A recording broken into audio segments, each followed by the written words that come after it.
Situation sécuritaire, le chef de l'État promet l'enfer aux terroristes. Justice entre exploit d'extradition et procès par contumace pour Norbert Zongo.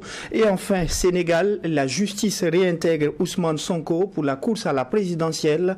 Voici, mesdames et messieurs, les grandes lignes de votre émission La Tribune des éditos. Cette émission de vos médias leaders Tweet TV et Watt FM pour décrypter, analyser et parcourir tous les week-ends l'actualité nationale et internationale, bien sûr à travers les commentaires et aussi les analyses des différents médias. Et pour cette tribune du jour, je suis accompagné par trois professionnels de médias. Nous avons Lévi Confé, journaliste à l'Observateur Palga, Michael Tougri, rédacteur en chef de Tweet TV, et enfin Idriss Koumbem, journaliste à la radio Liberté. Situation nationale, le chef de l'État s'est adressé à la nation en marge du 63e anniversaire de l'indépendance du Burkina Faso, une adresse à la nation marquée en grande partie par la situation sécuritaire et humanitaire. Déjà, Lévi Confé sur la question au niveau de l'Observateur Palga. En édito, vous avez intitulé « Lutte contre le terrorisme, effort supplémentaire pour arracher le chien dent ». De quoi s'agit-il exactement ? C'est un édito qui a naturellement porté sur l'adresse à la nation du président du Faso, le capitaine Ibrahim Traoré, à l'occasion du 63e anniversaire de l'accession à l'indépendance du Burkina Faso. Il faut rappeler que cette date, c'est plutôt la proclamation de la République, mais du fait que 5 août coïncide avec une saison de pluie et puis des travaux champêtres, on a préféré ramener ça pour fêter disons la date du 11 décembre. Et à cette occasion, 63e anniversaire, le capitaine s'est adressé à la nation et sans surprise, il s'est prononcé un peu sur la situation sécuritaire parce que c'est ce qui préoccupe la plupart des Burkinabés aujourd'hui, et il est revenu sur la lutte contre le terrorisme. Il faut dire que si on en croit à ses propos, on est sur la bonne voie et que la lutte qui était au niveau de sa phase introductive est en train d'amorcer pour entrer dans le développement, pour reprendre cette figure. Et en tout cas, il promet l'enfer au terrorisme. Il a laissé entendre aussi que la bataille est rentrée dans une dynamique, c'est-à-dire avec le recrutement massif des militaires, des VDP, et la création des bataillons d'intervention rapide, l'entrée en guerre des policiers à travers des groupements, des unités mobiles d'intervention, les GOUMI, qui sont un peu qui sont aussi au front. Il y a aussi la militarisation des eaux et forêts, qui ont donné en tout cas un nouveau souffle, selon c'est dit, à la lutte contre le terrorisme. Mais le chef de l'État nous rassure que il faut encore faire des efforts supplémentaires pour supporter la guerre, parce que la guerre, il y a un prix, il y a un coût, et même s'il n'a pas donné les modalités, comment cela va se passer. En tout cas, il nous prépare déjà à l'esprit qu'en 2024, on va faire encore des efforts additionnels pour la lutte contre le terrorisme. Seulement, on se demande comment cela va se passer. Est-ce que c'est la suppression de certains avantages, ou bien c'est des retenues directes sur les revenus, ou bien c'est des taxes ou des impôts qu'on va initier, en tout cas pour supporter cet effort de guerre-là. Mais l'essentiel, c'est pas le problème n'est pas de consentir des efforts. En tout cas, aujourd'hui, l'espoir est qu'on arrive quand même à arracher cette mauvaise herbe, parce que le terrorisme préoccupe beaucoup les Burkinabés et ça nous met beaucoup dans des situations plus difficiles. Et consentir encore des efforts supplémentaires pour cette lutte-là, ce n'est pas un problème. L'essentiel est qu'on arrive à triompher du terrorisme qui, depuis quelques 8 années, en tout cas, on est embourbé dedans avec un lot de conséquences sécuritaires, humanitaires. En tout cas, aujourd'hui, ce n'est pas simple. Est-ce qu'à travers votre édito, vous êtes parvenu à la conclusion que nous sommes fin prêts pour le développement de la guerre? Puisque nous n'avons pas d'éléments d'appréciation, c'est le chef de l'État qui le dit. Il dit que la guerre est en tout cas en train de quitter sa phase introductive pour aller maintenant dans le développement. Donc nous attendons dans les jours à venir, c'est une projection, nous attendons dans les jours à venir pour voir ce que cela va se traduire comme acte sur le terrain et on pourra apprécier.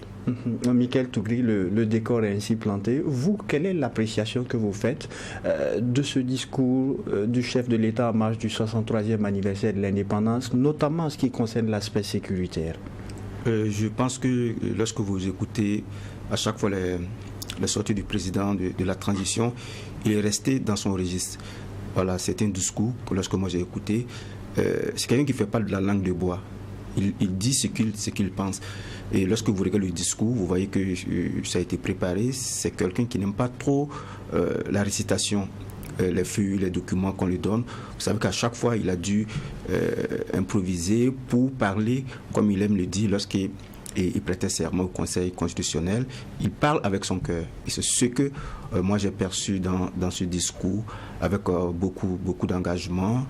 Et comme on aime à le dire, même si on n'aime pas le lièvre, il faut reconnaître sa vitesse de croisière. Sur ce point, le président de la transition a donné un message clair aux groupes armés terroristes.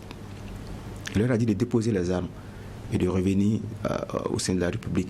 Il a rassuré les Burkinabés sur un certain nombre de points et il a dit aussi la vérité parce que dans cette guerre, le président a dit il faut compter sur nos propres forces. Et il a dit la vérité aux Burkinabés, il faut s'apprêter en 2024 parce que on va devoir demander un peu d'efforts supplémentaires pour essayer de venir à bout des groupes armés terroristes. Je vois que ça fait un peu quelques gorges chaudes dans certains milieux, mais c'est comme ça la guerre. Si vous voulez gagner la guerre, il faut compter sur ses propres forces. Si vous ne voulez pas aussi, si vous comptez sur l'extérieur, vous allez voir que l'extérieur aussi va vous dicter un certain nombre de choses et vous allez voir qu'on va s'enliser dans cette guerre. Donc moi, ce discours, c'est un discours audacieux, c'est un discours courageux. Il a eu l'audace de dire ce qu'il pense au Burkinabé. Je pense que chacun d'entre nous va essayer de prendre ce discours-là pour que dans les jours à venir, on puisse juguler ce terrorisme au passé. Edith Koumbem, on a suivi la présentation de l'éditorial de l'Observateur par Lévi Confé. Effort supplémentaire pour arracher le chien-dent. Qu'est-ce que vous en pensez? Alors, il faut dire que c'est une situation qui n'a pas commencé avec le MPSR2. Il vous souviendra que même au temps du MPP, on avait voulu imposer l'UTS sur les primes et voilà, les indemnités ainsi que les salaires des travailleurs, élargir aux travailleurs du public, du parapublic et du privé. Et tout ça dans l'intention ou bien dans l'objectif de mobiliser des ressources pour la guerre. Il vous souviendra également que quand le lieutenant-colonel Damiba est arrivé, il y a eu une augmentation sur le prix des hydrocarbures et ça continue. Tout ça, ce sont des efforts que les différents pouvoirs essaient de mettre en place pour pouvoir mobiliser des ressources. Au-delà de ça, au niveau, je crois que c'était en mars, le fonds de soutien patriotique, on a institué ça dès le début d'année 2023 et il y a des gens qui ont fait des contributions volontaires. Je crois que le dernier bilan fait état de plus de 70 milliards. C'est dire que en dehors des taxes instituées et autres, les gens contribuent toujours. Ce n'est pas toujours suffisant. L'argent, c'est toujours le nerf de la guerre. On estime que ce n'est pas suffisant, qu'il faut encore resserrer les ceintures. Je ne sais pas en quoi cela renvoie. Est-ce que, comme Lévi l'a dit, il s'assurera au niveau des taxes, des retenues à la source. Mais tout compte fait, il faut aussi faire beaucoup attention parce que lorsqu'on pressure, en tout cas, le revenu du citoyen qui n'arrive pas à vivre, ça peut créer autre difficultés. N'oublions pas que même avant la situation de la crise sécuritaire, la rémunération du travailleur burkinabé ne lui appartient pas. Il partage cela avec beaucoup de personnes. Et aujourd'hui, je vous avoue qu'il y a des gens qui travaillent à Ouagadougou ici et qui prennent en charge des familles, sinon des villages entiers qui ont déménagé du fait de la crise sécuritaire et que si on doit toujours pressurer sur ces personnes-là, ce n'est pas aussi évident et que ces personnes aussi qui sont dans des situations difficiles, ça peut compliqué. Moi, je connais quelqu'un qui est à Ouagadougou ici et un de ces jours, sa famille, 16 personnes ont débarqué chez lui ici. C'est très difficile, il ne savait pas quoi faire. Donc, quand vous vivez ces situations, c'est vraiment malheureux. Et si on vous dit de contribuer, ça se comprend effectivement que dans la lutte contre le terrorisme, ça demande beaucoup de moyens, mais il faut aussi, à un moment donné, voir s'il n'y a pas d'autres niches à travers lesquelles on pourra quand même récupérer les fonds fonds. Vous pensez à quelle niche par exemple? Bon, la question minière, la question de corruption, bon, je crois qu'ils avaient annoncé entre-temps qu'ils vont procéder à des recouvrements à des gens qui devraient à l'État, je crois que ça a des coûts de milliards. Effectivement, c'est de faire contribuer aussi les grandes sociétés. Je reviens sur la question de ce qu'on avait institué sur les boissons et autres.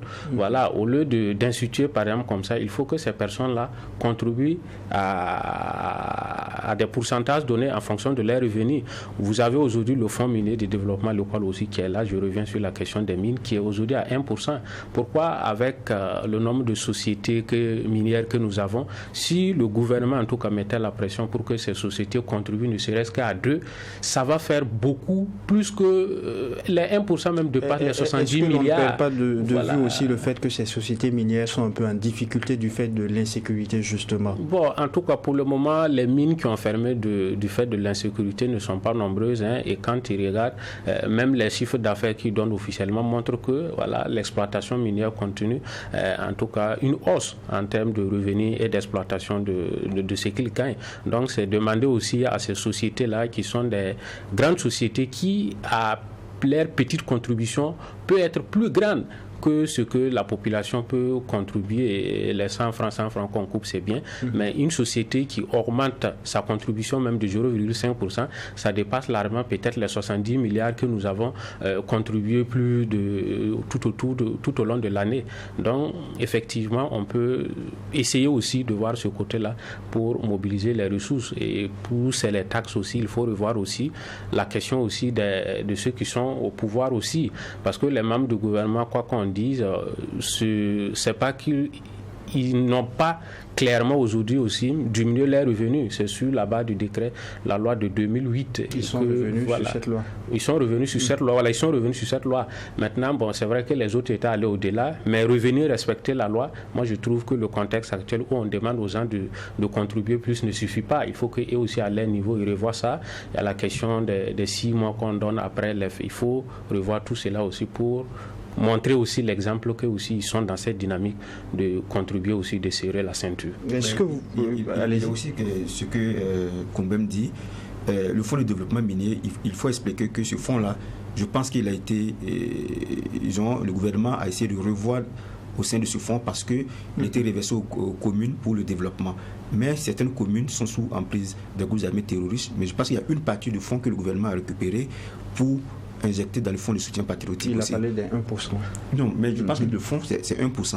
Mais lorsque c'est mobilisé, je pense que dans ce fonds-là, au regard, parce qu'on ne peut plus procéder au développement de certaines communes sous emprise des groupes armés terroristes. Donc je pense que le gouvernement a dû trouver une parade pour enlever une partie du fonds pour l'injecter au fond aussi le fonds de soutien patriotique pour la guerre. Je pense qu'il y a une partie oui, je crois que c'était en juin qu'on a revu et on a décidé de ponctionner, faire des retenues pour reverser. Mais on peut justifier ça du fait qu'il y a certaines communes qui gagnent, mais ça n'empêche pas au gouvernement d'affecter ces fonds-là à d'autres communes où on peut être plus prospère. Par exemple, vous prenez une commune même comme Bungu, où c'est une commune minière, apparemment le fonds de soutien et le fonds minier de développement local même, c'est à coût de milliards, ça dépasse la commune, mais il faut trouver d'autres moyens. C'est que moi je voudrais dire c'est quoi? Il faut trouver d'autres moyens, même s'il faut affecter à d'autres communes. Tout dernièrement, j'étais à Oundé sur cette question, ils disent qu'ils ont plus de 7 milliards, mais quand ils font le projet pour développer, ça ne vaut rien. Pourquoi ne pas affecter ces ressources-là où on ne peut plus, les communes qui sont en difficulté, à d'autres communes et maintenant dire aux sociétés minières là, en fonction de la situation de crise là, il faut ajouter au moins 1%, ajouter au 1 là, ça va faire 2. Là, on ponctionne directement ces 1% là qu'on reverse au niveau du fonds de soutien patriotique que de vouloir ponctionner dans les 1% encore de communes sous le prétexte peut-être qu'il y a des communes qui bénéficient et qui ne peuvent pas faire le développement. On peut affecter ça à d'autres communes où on peut travailler toujours à développer des projets structurants en faveur des populations. Donc, Lévi, qu'on fait sur la question de l'effort supplémentaire qui sera demandé aux populations pour 2024. Idriss Combem, lui, émet un certain nombre de réserves et propose même des solutions palliatives. Est-ce que vous êtes d'avis avec lui? Je suis d'avis avec lui parce qu'il faut dire déjà que le citoyen burkinabé a déjà serré la ceinture jusqu'au dernier cran. Et quand on prend Ouagadougou avec ses populations, je ne pense pas. Quelques rares familles ne sont pas touchées par cette situation sécuritaire. Si tu n'as pas des parents qui ont été déguerpis par des groupes terroristes, en tout cas, il y a des connaissances qui sont touchées par ce phénomène. Donc aujourd'hui, on est sollicité pour l'effort de guerre, on est sollicité par les membres de nos familles et ça fait un peu compliqué. Donc ce qu'il dit aujourd'hui, je ne dirais pas qu'il faut mettre entre parenthèses le développement parce que la guerre, c'est pas éternel, on compte un jour finir avec la guerre, mais s'il faut faire une pause pour allouer toutes nos ressources pour finir avec l'idée terroriste et reprendre le pays là où on s'était arrêté, je pense que ça serait idéal. De toutes les façons, sans sécurité, que vaut un projet de développement? Aujourd'hui, ces communes en difficulté, vous savez que le terrorisme, l'insécurité, ça vise aussi ces communes qui ont des ressources qui permettent à l'État de survivre. Donc aujourd'hui, même les mines qui sont fermées, on ne demande pas l'impossible. On ne dit pas à l'État d'aller dans le chaudron comme il attend, rouvrir la mine, exploiter. Non, mais aujourd'hui, on peut voir qu'est-ce que les mines aujourd'hui, qui sont essentiellement la mamelle nourricière de notre économie, qu'est-ce qu'on peut faire pour que ces sociétés-là puissent contribuer et qu'on pacifie le pays le plus vite possible et revenir en tout cas à une situation normale. Donc pour moi, aujourd'hui, on peut aller chercher l'argent ailleurs. Comme il a dit, il y a des gens qui doivent à l'État. Des gens qui doivent à l'État, même si ils n'ont pas la liquidité, il faut aller voir où est-ce qu'on peut saisir et puis écouler, avoir l'équivalent pour faire la guerre, parce que la guerre, elle est aussi économique.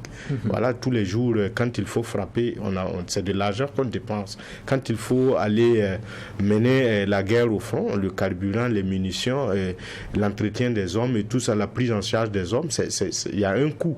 Donc aujourd'hui, je ne dis pas de mettre entre parenthèses le développement, mais la priorité des priorités du Burkina Faso, c'est bien la sécurité. Et il faut mettre les moyens, il faut aller chercher l'argent ailleurs, même s'il faut demander encore des efforts additionnels au Burkinabé. En tout cas, on peut, avec la richesse d'argent, des niches d'argent, comme il a dit, atténuer un peu au niveau de la contribution du citoyen burkinabé. Et Lévi Confé, quelques jours après justement son adresse à la nation, le chef de l'État est allé encourager les volontaires pour la défense de la patrie dans leur centre d'entraînement. Il est également allé féliciter les Goumis. C'est là d'ailleurs qu'il a dit que il a promis l'enfer aux terroristes. Quand vous citez deux entités qui ont fait leur preuve dans la guerre contre le terrorisme, quand vous regardez un peu la part contributive des VDP, quelqu'un qui a fait le terrain, qui connaissent comment ces gens-là se battent pour défendre des localités.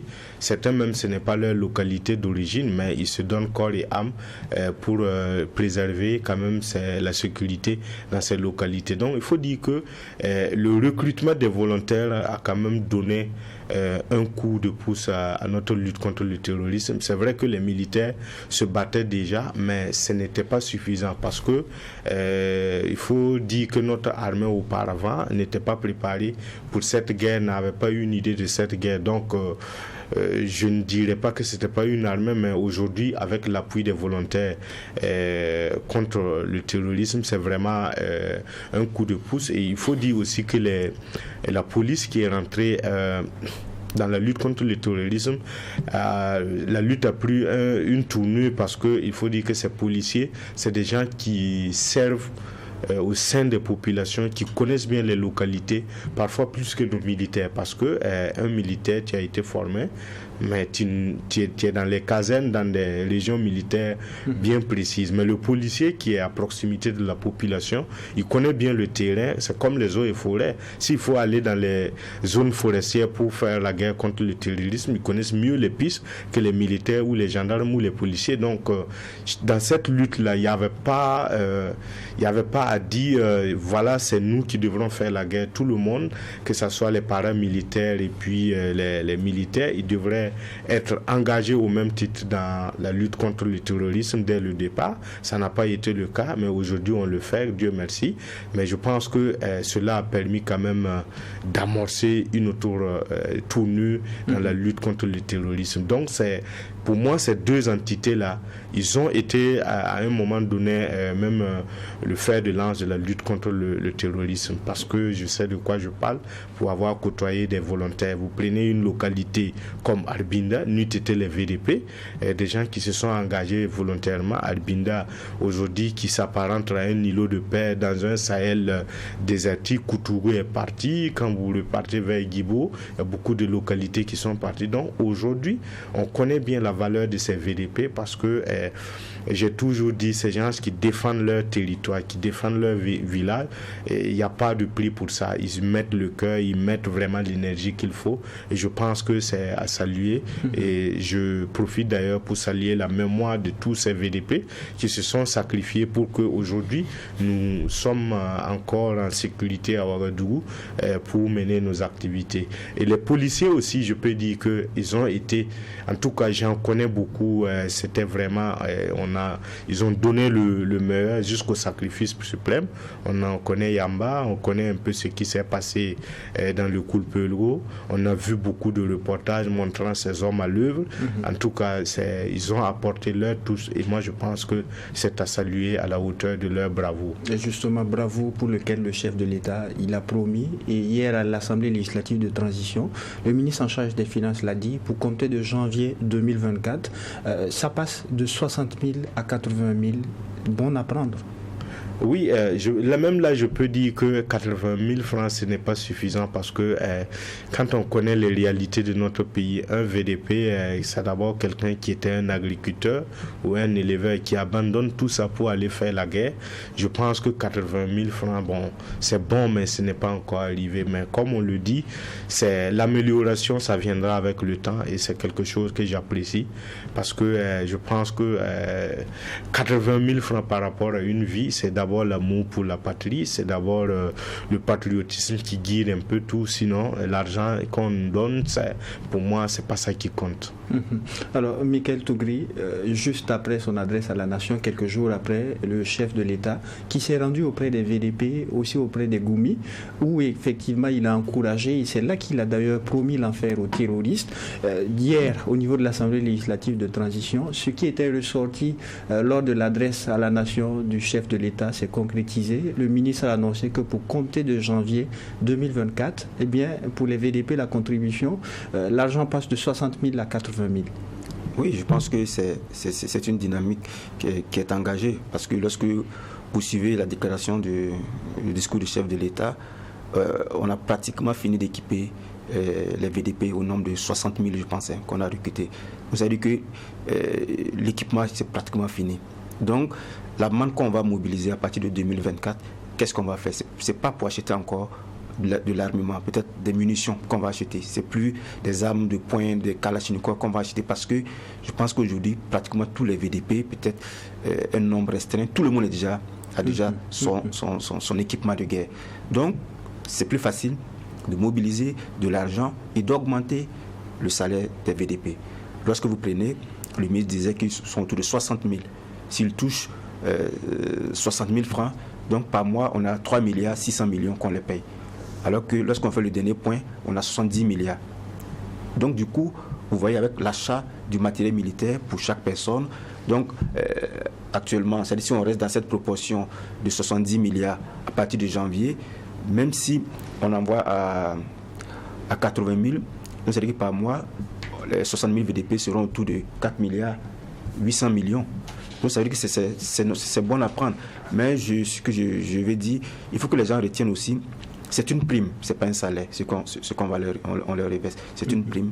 Donc je pense que le gouvernement aussi fait beaucoup d'efforts et je pense que ces efforts aussi vont s'accentuer et dans les jours peut-être après janvier, on va essayer de voir comment on peut augmenter, améliorer les conditions de vie et de travail de ces VDP qui sont engagés dans la reconquête du territoire. Raison pour laquelle vous avez vu le président, il est parti rendre visite au VDP et aux Goumi, qui sont aujourd'hui des policiers militarisés. Et c'est une dynamique engagée par le président, parce que dès sa prise du pouvoir, il est parti à Djibo Après, il est parti à Bobo Dioulasso, pose la première pierre de l'usine de transformation de tomates. Il a rencontré les forces combattantes. Après, il est parti à Gawa, pose la première pierre du CHU de Gawa. Il a rencontré les forces combattantes de cette localité. Donc je me dis, c'est dans la dynamique de rencontrer les différentes forces engagées dans la reconquête du territoire qu'il est parti rencontrer les VDP, qu'il a encouragé, et qu'il est parti rencontrer les Goumi, qu'il a encouragé.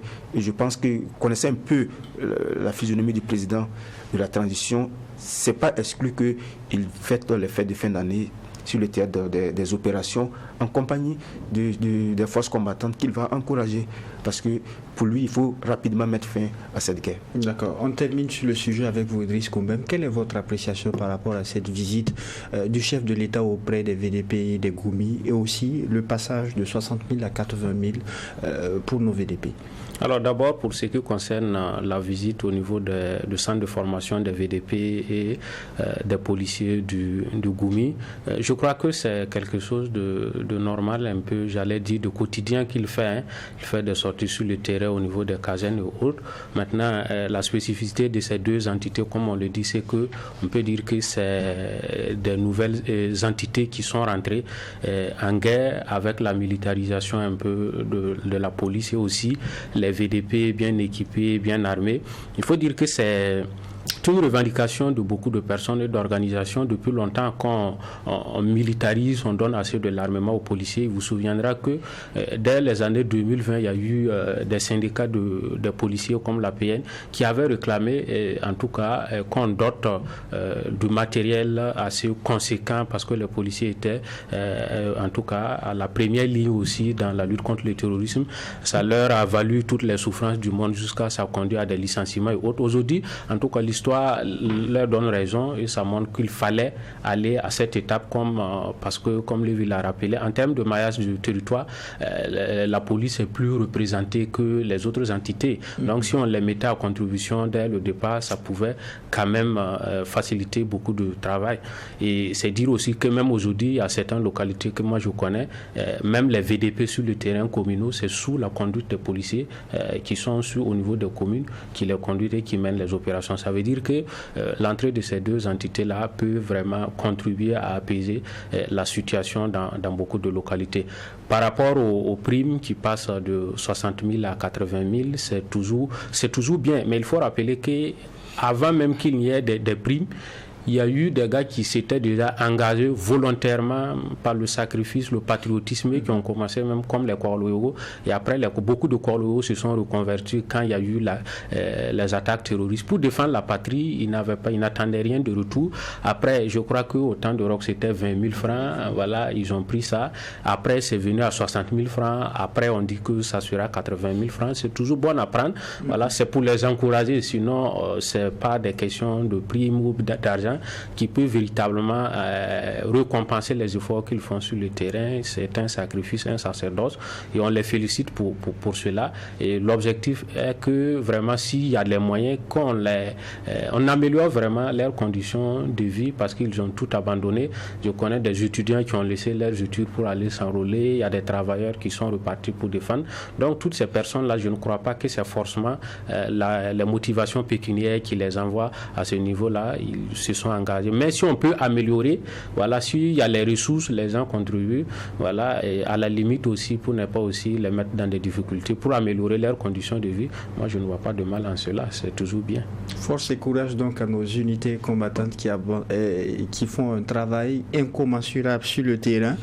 Auditeurs de Watt FM et téléspectateurs de Truth TV, nous passons au second sujet retenu pour la tribune des éditos. Cela fait 25 ans que le journaliste d'investigation Norbert Zongo a été assassiné avec ses deux compagnons sur la route de Sapuy.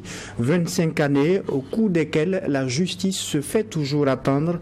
Bientôt l'épilogue d'un interminable feuilleton judiciaire. C'est d'ailleurs là le titre de l'édito de nos confrères de l'Observateur Palga sur la question.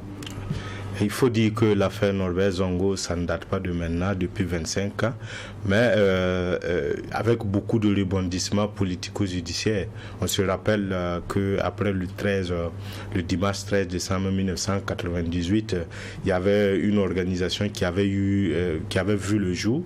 Il s'agit du collectif des organisations démocratiques de masse et de partis politiques qui s'étaient constitués, qui avait amené même le gouvernement à mettre en place une commission indépendante pour investiguer sur l'assassinat de Norbert Zongo. Il faut dire que l'assassinat, ça s'est passé dans les encablures de Sapuy, où du moins on a retrouvé ce qui restait de lui parce qu'il a été tué et brûlé. Voilà, et ça fait quand même des vagues de manifestations au sein de la capitale et un peu partout. On connaît bien la suite et l'affaire judiciaire va commencer véritablement avec l'inculpation en 2001 de Marcel Kafando pour assassinat et incendie volontaire. Ensuite, c'était le juge Wenceslas Isilbourou qui avait inculpé Marcel Kafando, on se rappelle bien. Et par la suite, le dossier ne connaîtra pas une suite parce que le seul témoin s'est rétracté et puis on aura le non-lieu en 2006 et après les événements se sont poursuivis jusqu'en 2014 où Blaise est tombé après une insurrection populaire et Michel Kafando il dit le fait de Prince a ouvert ce dossier avec en même temps que celui de Thomas Sankara, mais 25 ans aujourd'hui le dossier Thomas Sankara a connu un jugement. Mais pour ce qui est du dossier Norbert Zongo, ce n'est pas encore le cas et pour ne rien arranger, c'est la Cour européenne des droits de l'homme qui, en septembre 2023, a envoyé une note qui a un peu refroidi les espoirs des Burkinabés qui attendaient qu'on extrade François Compaoré sous prétexte que le Burkina Faso n'a pas réitéré les garanties d'une bonne justice pour François Compaoré qui est inculpé comme commanditaire dans ce dossier, dans ce procès. Mais voilà beaucoup de revirements et de rebondissements qui ont caractérisé ce dossier. Mais bon, ceux qui observent bien sûr la scène juridique estiment que sans François Compaoré ou avec lui, le procès aura lieu au courant 2024. Donc 25 ans après, bon, on est toujours presque statico parce que rien n'est fait pour rendre justice à Norbert Zongo et ses compagnons. Donc on attend toujours. Justement, dans cet éditorial, il y a un extrait qui a paru assez intéressant. Vous dites que ce 25e anniversaire intervient à un moment où de nombreux nuages sont en train de s'amonceler au-dessus de la liberté de presse et d'expression pour laquelle Norbert Zongo a enduré le sacrifice suprême. Oui, quand on regarde, on observe un certain nombre de faits, de décisions, de lois, d'actes, de propos qu'on tient aujourd'hui à l'endroit des médias. On se pose bien sûr beaucoup de questions. Vous savez que Norbert Zongo, c'est bien sûr la liberté d'expression, oui, la justice, la quête de la justice. On se rappelle bien que c'est en enquêtant sur la mort de David Ouedraogo qui avait... on dit qu'il a été torturé au sein du Conseil de l'Entente jusqu'à perdre la vie. Donc, il enquêtait sur ce sujet. Il a demandé justice pour David Ouedraogo et c'est ce qui a coûté lui-même sa vie. Et aujourd'hui, quand on voit un peu ce qui est pris comme décision et les propos qu'on tient à l'encontre des médias, vous voyez vous-même avec la dernière loi qui réforme un peu le Conseil supérieur de la communication, où ceux qui sont chargés de réguler les médias ont un pouvoir d'officiers de police judiciaire qui peuvent aller. En tout cas, je pense que ce n'est pas des actes ou des décisions à faciliter la liberté d'expression. Et tout ça, ce n'est pas un seul fait isolé.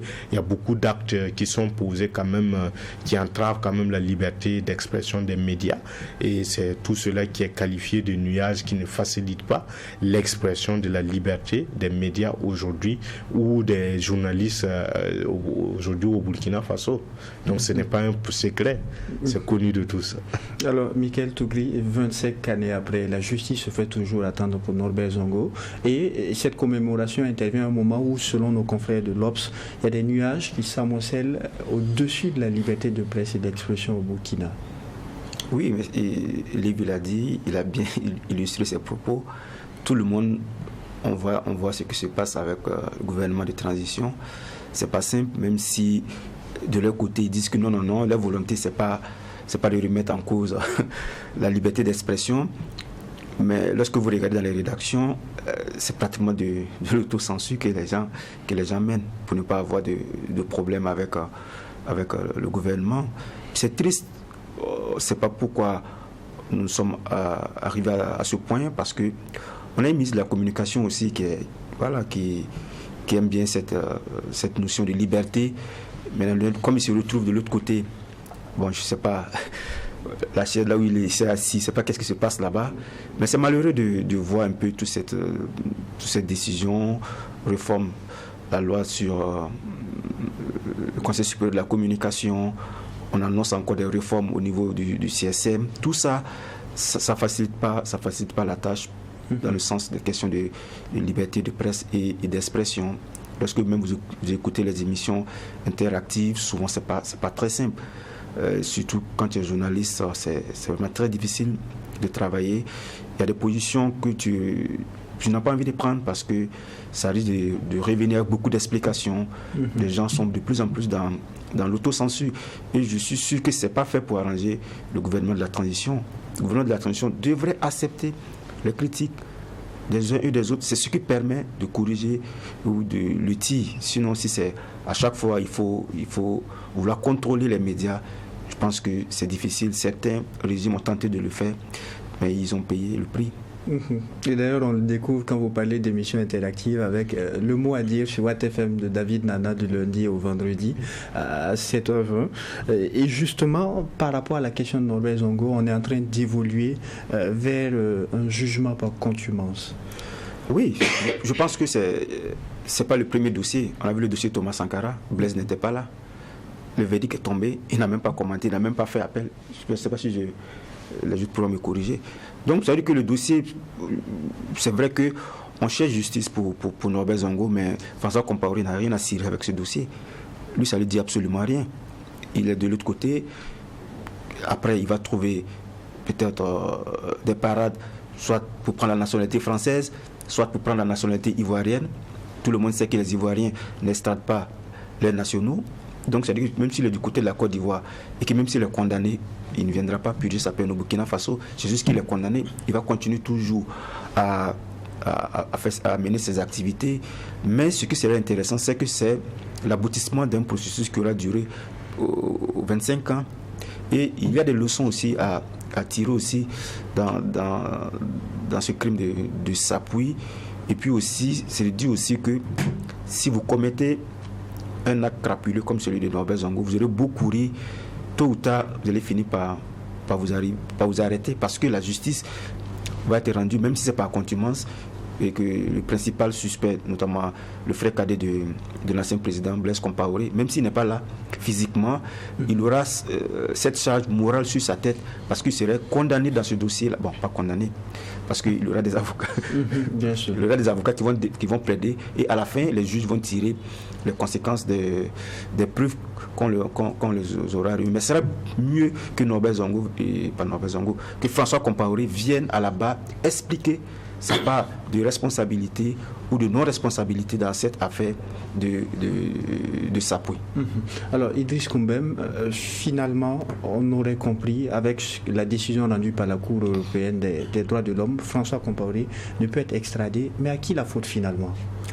Alors, comme les avocats de la famille Zongo l'ont rappelé lors de la conférence de presse et tout dernièrement lors de la commémoration, le dossier est judiciaire, mais n'oublions pas qu'il a des implications politiques. Voilà, et ce sont ces implications politiques qui ont fait que le dossier a avancé, et ce sont ces mêmes implications politiques qui font que le dossier n'avance pas.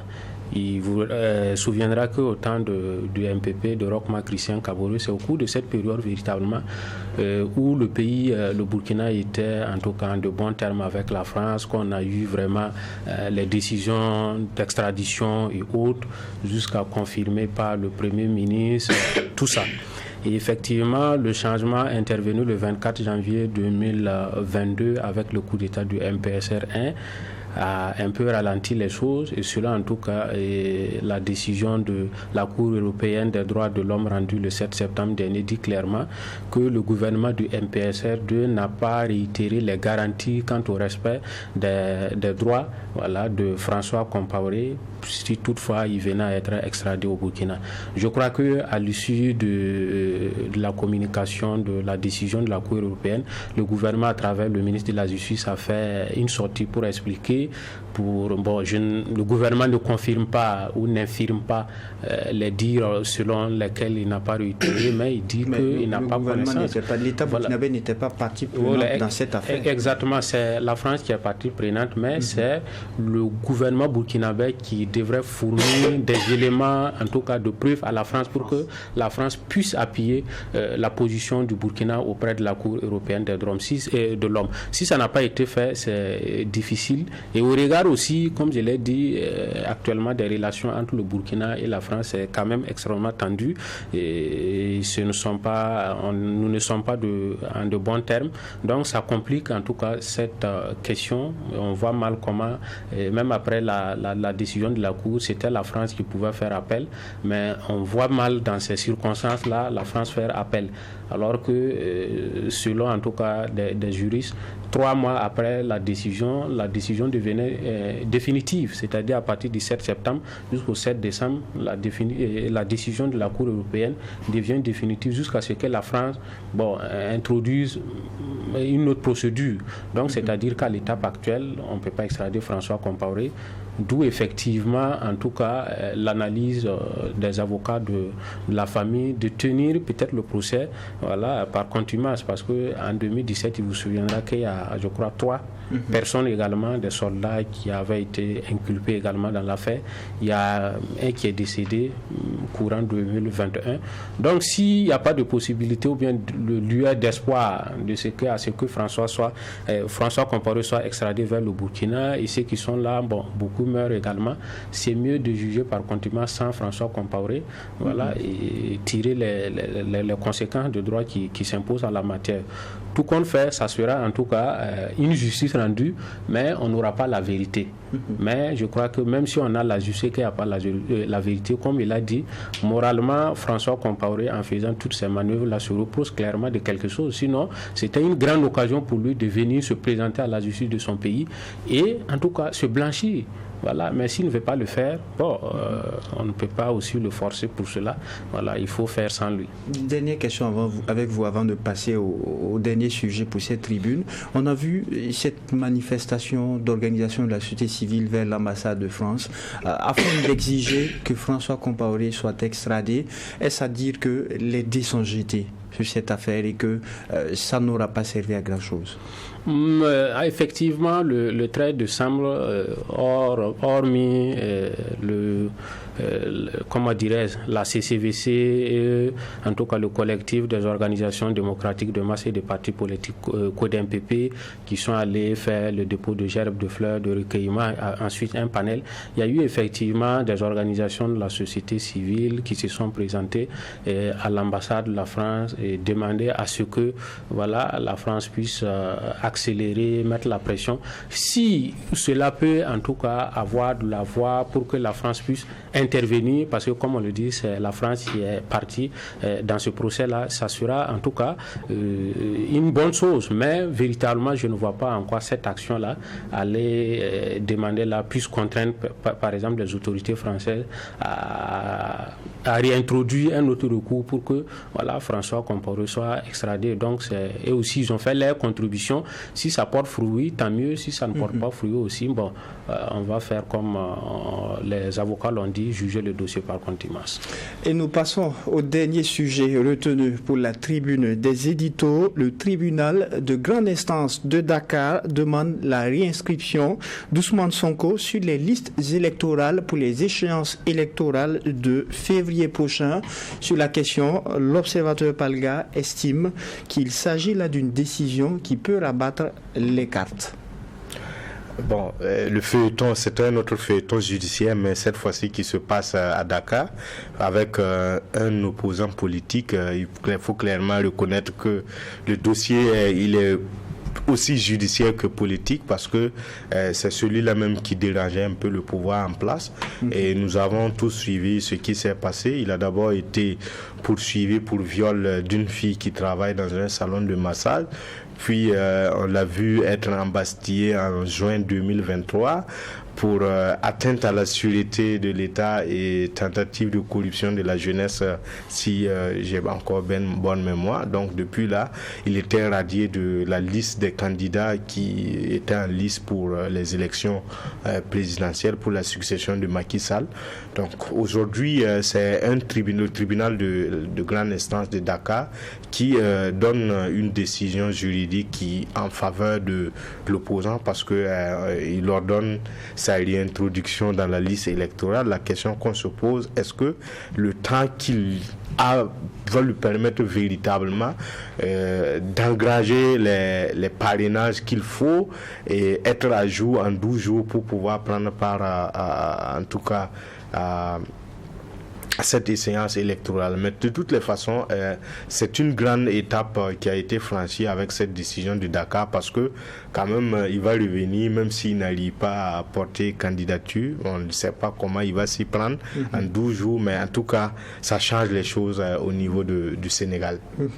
Toujours dans votre éditorial, vous dites, après la course d'obstacles, voilà la course contre la montre pour le poil à gratter du pouvoir Benno Bokk Yakaar pour prendre le départ de la course à la succession de Macky Sall. Oui, course d'obstacles, parce que tous, on a vu d'abord la bataille juridique qu'il a dû affronter avant de pouvoir revenir. Donc c'est tout ça qui constitue des obstacles.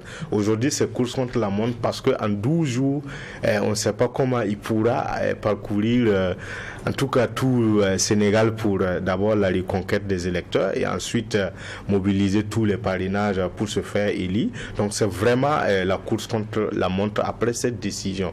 Et il faut dire aussi que il y a cette possibilité de faire appel. Est-ce que si on fait appel, ça ne va pas changer la nature de la décision? Toutes ces questions, on se pose aujourd'hui, et c'est vraiment la course contre la montre pour l'opposant sénégalais Ousmane Sonko. Michael Tougré, est-ce que vous êtes d'avis avec l'observateur Palga qui estime que c'est une course contre la montre pour l'opposant Ousmane Sonko? Oui, ça c'est plus qu'une course contre la montre, puisque son parti est dissous.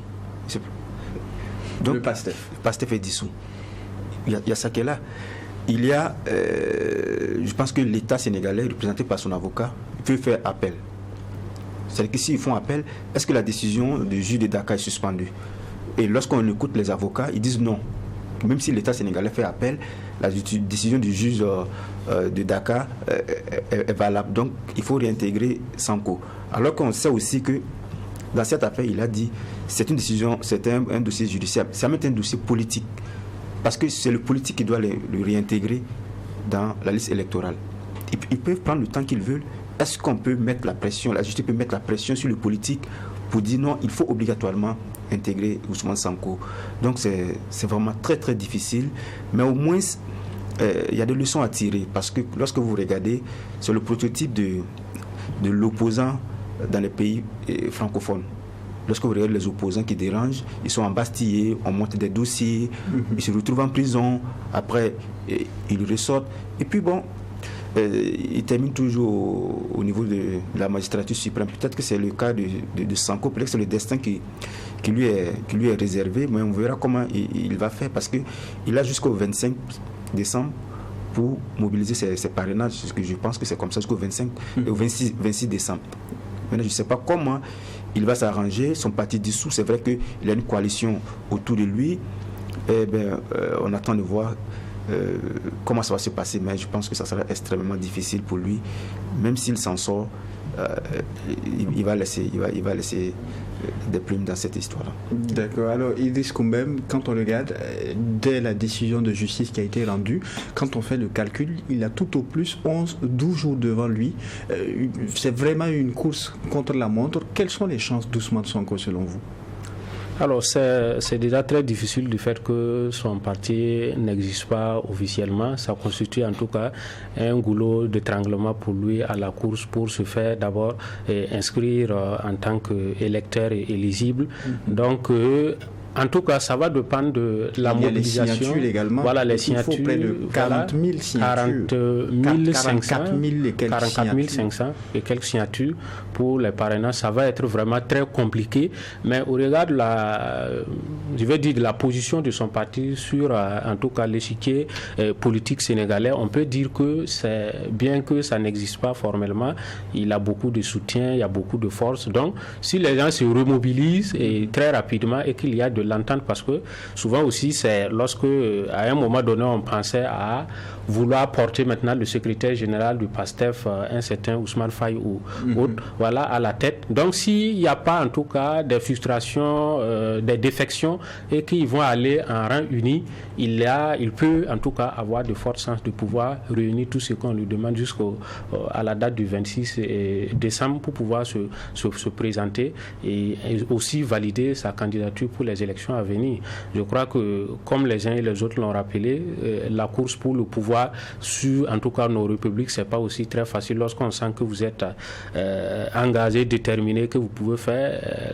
Généralement, les partis qui sont au pouvoir mettent en tout cas tous les bâtons possibles dans vos roues pour vous écarter. Soit c'est la prison, l'exil, voilà, et c'est ce qui est beaucoup utilisé. N'oublions pas que même Macky Sall avec Abdoulaye Wade, c'était ces mêmes tractations, il y a eu des condamnations et autres, mais l'histoire se répète au Sénégal, mais nous espérons que cette fois-ci, ils vont en tout cas réintégrer Ousmane Sonko et permettre à ce que, voilà, il puisse se présenter et que ça sera en tout cas pour le bonheur des Sénégalais et de la démocratie sénégalaise. Mais on aurait pu éviter des situations de troubles qu'on a connues au Sénégal avec des manifestations, des morts, voilà, pour aboutir à ça.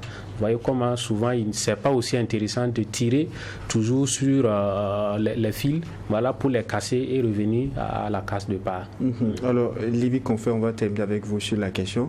Quand on regarde un peu, on fait le décryptage des éditos au niveau de la presse burkinabé sur cette affaire, on a tout de même l'impression que c'est la justice et la démocratie sénégalaise qui s'en sortent victorieuses.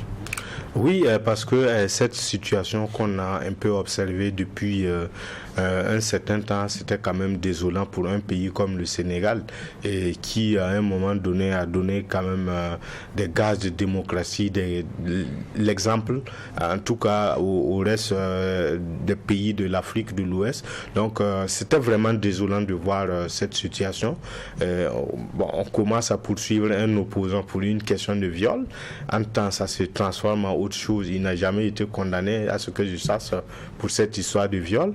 Et on a vu, bien avant Ousmane Sonko, on a vu avec l'ancien maire de Dakar, et qui était, bien sûr, donc c'était vraiment, sous Macky Sall, je peux dire que la démocratie sénégalaise avait pris un coup. Heureusement qu'il se rattrape, la justice se rattrape, parce qu'il se disait déjà dans certains milieux qu'au rang des juges sénégalais, il y a ceux qui sont acquis à la cause des hommes au pouvoir aujourd'hui. Donc je pense que cela va permettre de rectifier le tir et de revenir sur de bonnes bases en matière de démocratie, et puis le laisser, bon, pas le laisser parce que c'est à lui maintenant de batailler pour se faire élire, mais bon, en tout cas, c'est pas tard, mais c'est déjà un acquis, un pas en tout cas en avant. Et quand on regarde l'histoire d'Ousmane Sonko, c'est une réalité qui n'est pas propre que sous nos tropiques. On sait aussi ce qui est arrivé à Dominique Strauss-Kahn. Oui,